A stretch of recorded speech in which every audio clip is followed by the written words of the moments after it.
peneliti di Cina berhasil mengembangkan baterai mobil listrik berbahan dasar plastik.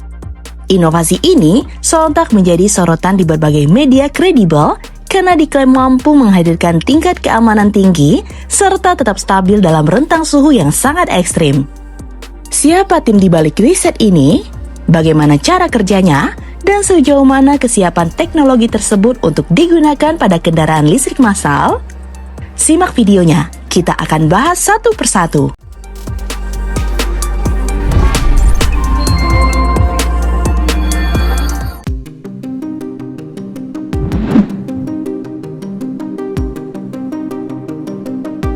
Berbeda dari baterai konvensional yang bergantung pada logam berat seperti kobalt dan nikel, tim ilmuwan Cina ini menggunakan polimer organik berbahan plastik sebagai material katoda.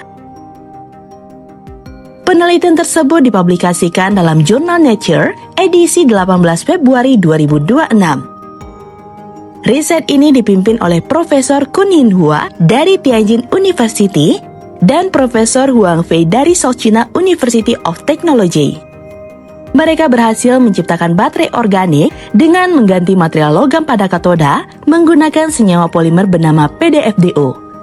Desain ini diklaim menghadirkan sumber energi yang lebih ringan serta berpotensi lebih mudah diperoleh dibandingkan baterai lithium ion berbasis logam berat yang digunakan saat ini.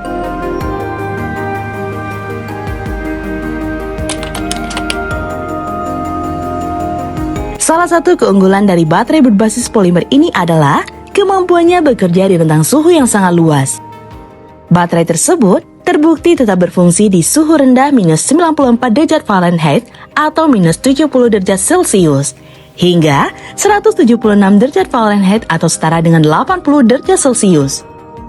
Yang berarti, kendaraan listrik ini bisa menyala di kondisi sangat dingin maupun sangat panas tanpa kehilangan performa. Selain itu, tim peneliti juga telah membuat post-cell nyata dengan teknologi ini. Sel baterai tersebut mencapai kerapatan energi sekitar 250 Wh per kilogram, level yang sebanding dengan baterai berteknologi tinggi yang banyak dipakai pada mobil listrik saat ini. Biasanya penggunaan material organik sering menghasilkan baterai berdaya rendah, tetapi kali ini para ilmuwan menunjukkan baterai organik bisa bersaing dengan teknologi mapan. Keamanan juga menjadi faktor utama dari riset ini. Ketika baterai lithium biasa dapat terbakar jika rusak atau tertusuk, baterai plastik ini diuji dengan cara ditembus jarum tajam. Hasilnya, baterai tak mengeluarkan asap, tidak terbakar, dan bentuknya tetap stabil. Selain itu, karena PBFDO adalah polimer, baterai ini memiliki sifat fleksibel.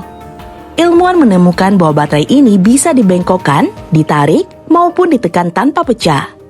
Hal ini membuka peluang desain baru untuk baterai mobil listrik di masa depan yang bisa menyesuaikan bentuk ruang dalam kendaraan.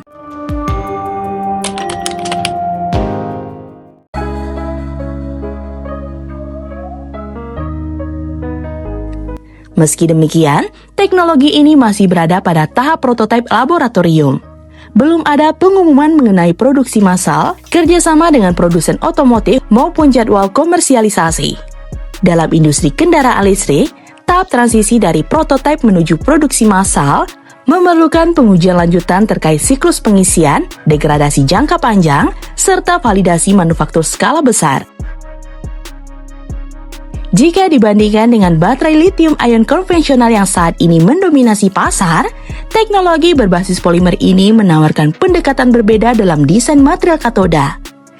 Pada baterai berbasis nikel atau kobalt, performa tinggi seringkali diimbangi dengan risiko thermal runaway ketika terjadi kerusakan fisik atau gangguan sistem manajemen baterai. Dalam laporan riset, baterai polimer ini menunjukkan karakteristik thermal yang lebih stabil saat dilakukan pengujian penetrasi. Stabilitas tersebut menjadi salah satu poin yang mendapat perhatian dalam publikasi ilmiah. Namun demikian, perlu dipahami bahwa pengujian laboratorium dilakukan dalam kondisi terkontrol. Implementasi pada kendaraan listrik massal memerlukan integrasi dengan sistem baterai manajemen sistem atau BMS, sistem pendinginan, serta modul dan pack baterai yang dirancang untuk penggunaan nyata di jalan raya.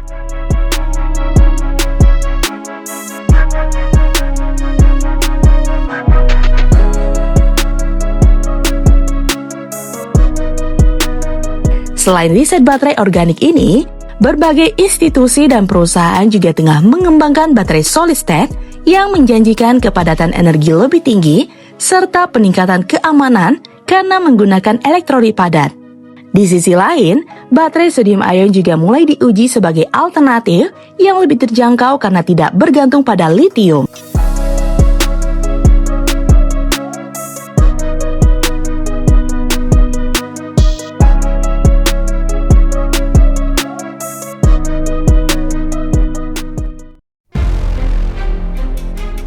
Kehadiran riset baterai berbasis polimer ini menambah daftar pendekatan alternatif dalam evolusi penyimpanan energi kendaraan listrik. Setiap pendekatan memiliki keunggulan dan tantangan masing-masing. Lithium ion unggul dalam kematangan teknologi dan jaringan produksi global. Solid state menjanjikan lompatan kepadatan energi. Sodium ion menawarkan efisiensi biaya material. Sementara baterai organik berbasis polimer berfokus pada keberlanjutan material, fleksibilitas desain, serta stabilitas suhu ekstrim. Kepadatan energi sekitar 250 Wh per kilogram yang dicapai pada prototipe post-cell menjadi indikator bahwa teknologi ini telah melampaui batas awal baterai organik generasi sebelumnya. Pada riset-riset terdahulu, baterai organik seringkali tertinggal dalam aspek kapasitas penyimpanan energi. Dengan pencapaian tersebut, para peneliti menunjukkan bahwa pendekatan material non-logam masih memiliki ruang untuk berkembang lebih lanjut. Dari perspektif rantai pasok global, pengurangan ketergantungan pada kobalt dan nikel juga menjadi isu strategis. Kedua material tersebut memiliki tantangan dalam ketersediaan, fluktuasi harga, serta isu keberlanjutan. Dengan menggunakan material polimer organik, potensi diversifikasi sumber bahan baku dapat terbuka lebih luas. Meskipun tetap memerlukan analisis industri lebih lanjut untuk memastikan skalabilitas produksi material PDFDO dalam jumlah besar. Aspek fleksibilitas material juga membuka kemungkinan desain struktural baru dalam modul baterai. Sel baterai yang dapat menyesuaikan bentuk berpotensi memungkinkan optimasi ruang dalam kendaraan listrik, terutama pada platform EV generasi baru yang semakin mengutamakan efisiensi tata letak komponen. Kita akan terus mengikuti perkembangan resmi dari peneliti ini, termasuk jika nantinya memasuki tahap kerjasama industri atau uji coba pada kendaraan nyata. Nah, gimana menurut sobat? Komen di bawah ya. Jika sobat suka dengan video ini, like dan share ya sobat. Sampai ketemu lagi di fakta seru selanjutnya. See you!